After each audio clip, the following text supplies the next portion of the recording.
Olá, eu sou o professor William Carvalho e vou dar aula para vocês sobre os aspectos práticos do requerimento de benefícios do processo previdenciário na via administrativa.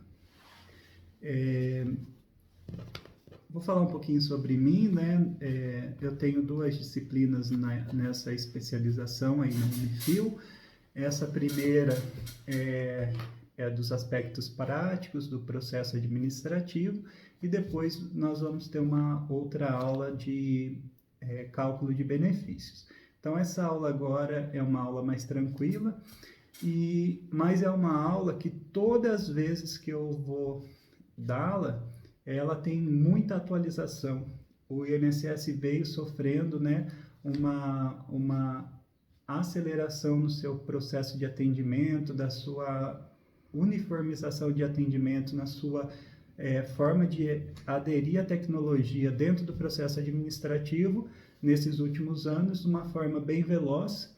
E cada uma das aulas, todos os anos, tem uma mudança bem significativa na forma de requerer, na forma do andamento do processo, mas tem lá alguns aspectos que continuam os mesmos. Então, nós vamos conhecer todo o processo. Antes de começar, então, bem rapidinho, eu vou falar um pouquinho do meu currículo, né? Eu tive a minha primeira graduação em economia, uma segunda graduação em letras e na terceira graduação, então, eu fiz direito, né? Então, a minha terceira graduação em direito e depois fiz a especialização em direito previdenciário, especialização em direito tributário e o meu mestrado, que eu terminei ano passado, na área de direito econômico lá na Unimar. Eu também sou, então, professor dessa disciplina de direito previdenciário e eu também sou advogado, né? Sou advogado no escritório aqui em Jaguapitã, escritório meu e do meu irmão, e também eu sou servidor público do INSS. Então, quando vocês reclamam que teve uma análise que não aceitou tudo que vocês queriam, às vezes fui eu lá que atendi. Então, eu vou falar dos aspectos um pouquinho com até bastante conhecimento de causa, né? E o que é importante é que vocês cheguem com um processo redondo, com um processo bem fundamentado, com um processo bem instruído, com as provas, com o que você pretende provar ali no INSS, com todos os elementos, e sabendo como pedir, o que você tem de interesse de produzir prova ali dentro daquele processo, do que você tem interesse de somar o tempo de benefício do segurado. Deixando bem claras as provas, porque os servidores não são advogados, então eles precisam que o processo venha de uma forma clara, tá? Então, a gente vai começar com a disciplina, falando sobre o acesso ao INSS. Antigamente, o INSS vinha, né, com longas filas, tinha até uma profissão que era a profissão de fileiro. A pessoa chegava no INSS de madrugada, guardava o lugar na fila e vendia o lugar logo ali de manhã, porque tinha um número de senhas que era disponibilizado para os segurados, então nem todos conseguiam acessar a agência na hora que eles queriam. Isso foi por um longo tempo, né? Os processos ficavam numa espera muito grande para análise, mas a data da entrada do requerimento era quando você conseguia acessar a agência e fazer o pedido. Ali por 2008, inclui-se então o pedido via agendamento, via 135 ou via internet, e a data do seu ingresso, do seu requerimento, passou a ser a data do pedido. Só que você só garantia a data do requerimento e tinha que comparecer no dia do agendamento para apresentar a documentação Não era só fazer a ligação e garantir que o pedido já estava protocolado, que já estava tudo certo, que o processo ia ter o fluxo normal. Você tinha que comparecer e apresentar a documentação. Depois disso, né, agora com o processo digital, somente com a ligação, você ligou no 135, o processo já vai ter o seu número, ele já vai ter a sua análise, só com o requerimento. O requerimento também continua sendo da data que você pediu ali, ou pelo 135, ou pelo meu INSS via internet, e aquilo ali o processo vai seguir o seu fluxo normal. Nesse meio tempo dessa migração da fila para o agendamento, do agendamento para o requerimento de forma eletrônica, os advogados brigaram muito com o INSS para que tivesse ali um atendimento preferencial, um atendimento especializado do advogado. E em muitas das agências teve, né, com a decisão, um guichê específico para o advogado, que não precisaria nem fazer esse agendamento. Como que isso funciona hoje?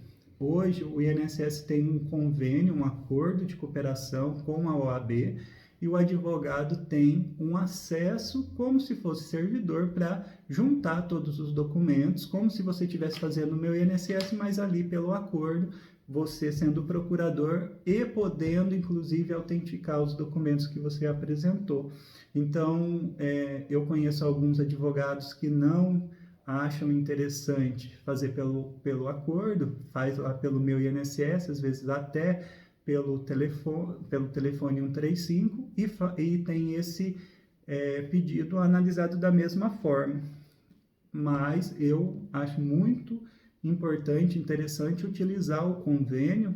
Depois eu mostro para vocês o caminho ali para quem ainda não fez convênio. É possível fazer o convênio a qualquer momento ali com a OAB e ter esse acesso para fazer os requerimentos, inclusive para autenticar os documentos apresentados. Então, ainda vigora então, o agendamento pelo 135, pelo meu INSS ou via convênio.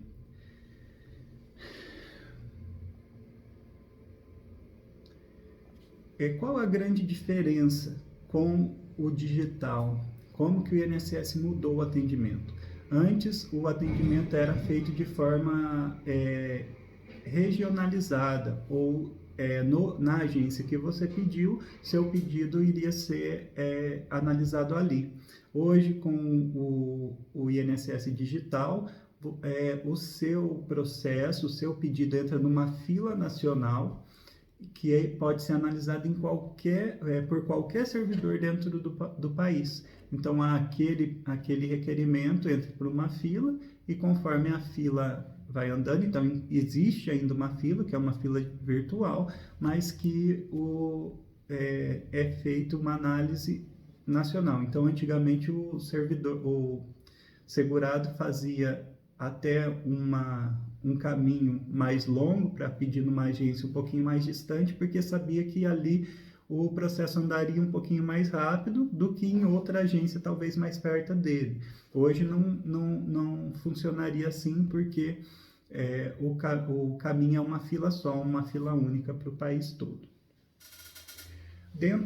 Eu vou passar para vocês, então, o site da OAB para fazer o convênio, que lá tem tudo como que você vai fazer. Tem um termo de cadastro que você preenche, tem os documentos que você precisa, como que você vai juntar os processos no INSS, tem umas instruções de digitalização, passo a passo de como fazer o requerimento, tem um termo de responsabilidade que eu vou disponibilizar aqui para vocês, que o segurado está te dando uma autorização para acessar os dados dele, do cadastro social dele, para você fazer o uso dele no requerimento.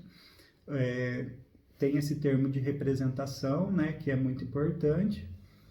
E tem até um manualzinho de capacitação. O caminho é www.oabpr.org.br/INSS-digital/.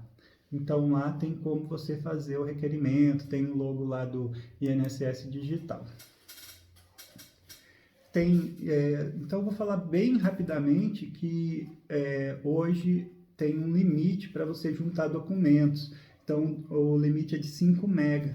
E chegou então em 5 megas, eu não posso mais juntar documentos, eu vou ter que selecionar o que é mais importante, o que é menos importante. É bom selecionar, que às vezes um processo muito cheio de documentos, o servidor pode passar por cima de algum. Por isso que eu acho, né, muito importante fazer um pedido, mas não uma petição. Não é uma petição de processo igual você faz direcionado para o juiz. É um pedido, então é um resumo do que você quer provar ali dentro do processo, talvez em 1, 2 folhas, não em 10, 15. Então você vai apresentar ali que você tem o interesse de produzir uma pesquisa, uma JA, ou você tem 2, 3 vínculos que estão na carteira, mas não constam no CNIS, que você quer que esse vínculo seja incluído ali no CNIS, ou que você tem uma microficha, então você está dando um alerta ali, ó, tem microficha para ser juntada aí nesse processo, ou se você é um advogado bem organizado, fez as fórmulas de cálculo e você acha, na verdade não tem que achar, tem que ter certeza que é mais vantajoso para o segurado um benefício da aposentadoria por tempo de contribuição, que ele já tinha direito ali na mudança da reforma previdenciária, e do que a aposentadoria por idade, que ele também tem direito, e você verifica que ali tem a opção de se aposentar por qualquer uma dessas espécies, você já pode indicar ali no seu pedido. Se você tem uma atividade especial para ser reconhecida ali no INSS, que precisa ser encaminhado para a perícia, tudo isso você já pode indicar ali nesse seu pedido, de uma forma bem breve, que documentos são esses, para que o servidor não passe batido ou talvez até não veja, por ser um trabalho mais complicado para ele, né? E ali inicialmente o INSS solicitou que os advogados encaminhassem cópias coloridas, até para ser mais fácil a identificação de que elas são verdadeiras, mesmo que para não gerar aquela dúvida. Hoje, o servidor do INSS tem que aceitar as provas desde que ele não tenha uma dúvida fundada. Então, se você junta uma prova uma cópia mal feita, com dificuldade de ser lida, isso o servidor pode fazer a exigência para apresentar uma cópia mais nítida, ou até que se apresente a original, né, para que tire qualquer dúvida. Então, não é porque o advogado apresenta a prova o documento como original que o servidor não pode questionar essa prova, ele pode questionar, tá? Então, hoje a maioria dos servidores aceita a cópia, mesmo que não seja colorida, mas lá no termo, quando você assina, você fica ciente que o pedido do INSS é que as cópias sejam coloridas, né?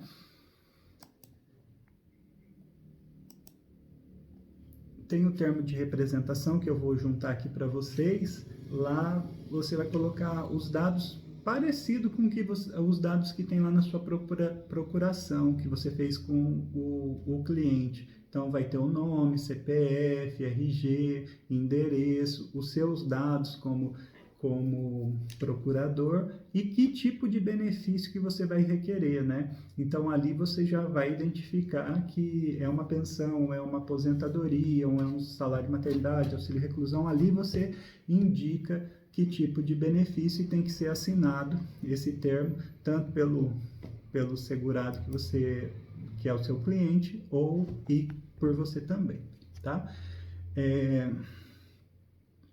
Dentro do processo administrativo, existem algumas formas da gente fazer prova, uma prova material que o INSS vai realizar as devidas diligências. Então, o que o INSS pode fazer de diligência para confirmar algum documento?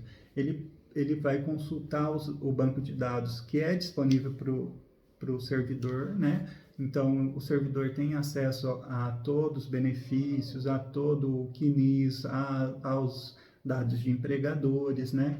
Emissão de ofício para os órgãos. Então, hoje, o que a gente fala no INSS é que não precisa fazer exigência para o segurado apresentar uma certidão, por exemplo, lá da Receita. O INSS mesmo que vai comunicar com a Receita, fazendo um ofício entre os órgãos e pedindo essa informação. Ou para qualquer empresa ou órgão que o INSS tenha ali um convênio, um contato, então o próprio INSS faz essa solicitação sem pedir que o segurado vá atrás disso. Pesquisa externa, eu já fiz muita pesquisa externa, então você tem uma dúvida na veracidade de um documento, você tem uma dúvida se a pessoa trabalhou ou não naquele lugar, você tem uma dúvida se a informação está correta, você pode emitir essa exigência e em loco para verificar se aqueles dados estão corretos, aquelas informações estão corretas e se o benefício pode ser concedido ou não com aquelas informações. E a nossa velha amiga justificação administrativa, que a gente chama JA, eu vou falar na próxima, vou fazer vídeos menores, vídeos de até 20 minutos, e então num outro vídeo eu vou falar sobre a comprovação da atividade rural nos processos administrativos, que hoje a gente vai verificar que com o decreto 10.410, com a reforma da Previdência, de certa forma, com o memorando 46, que eu vou falar sobre todos esses dados, o INSS está facilitando a comprovação de vínculo rural, comprovação de alguns documentos para comprovar esses vínculos, e antes a forma que nós mais utilizávamos era a JA. Então, a gente tinha ali o início de prova e o início de prova, final de prova. Então, eu queria comprovar uma atividade rural ali de 70 a 80. Eu tinha uma prova em 70, uma prova em 80, ouvia 3 testemunhas. Esse é o pedido de JA. Então, eu vou falar um pouquinho mais sobre a JA e sobre a autodeclaração rural, sobre as formas de comprovação numa próxima aula. Então, esse primeiro momento, essa primeira aula nossa, é para deixar bem claro sobre como ingressar com o processo administrativo. Então, pelo convênio, pelo 135 ou pela internet, pelo meu INSS. E ali na hora que você, como procurador, ingressar com esse processo, você deve já juntar todos os documentos necessários para que seja comprovada essa atividade, esse tempo de contribuição, essa carência necessária para o benefício, para que não seja surpreendido ali com indeferimento e o seu cliente tendo ali todos os requisitos para o benefício. Então, como você vai se diferenciar dos demais advogados, demais que o INSS chama muito de intermediários, até algumas das outras turmas, nem todos eram advogados, nós tínhamos bacharéis, ainda tinha estudantes do último ano, tinha profissionais ali da área de contabilidade que trabalhavam em RH. Então, se vai partir para a área previdenciária, você tem que se diferenciar dos demais. Então, fazer um pedido bem profissional, sabendo o que você está pedindo, qual o tempo que você está buscando ali, o que está controvertido, como que você vai provar isso, e é isso que nós vamos, nas próximas aulas, discutir, tá bom? Qualquer dúvida pode me mandar mensagem, eu vou deixar então o telefone com vocês, o meu número é 99901-8097, pode me mandar mensagem no WhatsApp que eu respondo vocês, tá? Vou deixar também depois o e-mail que mais fácil para me localizar é o adv.williamdc@yahoo.com.br, tá bom? Obrigado, até a próxima.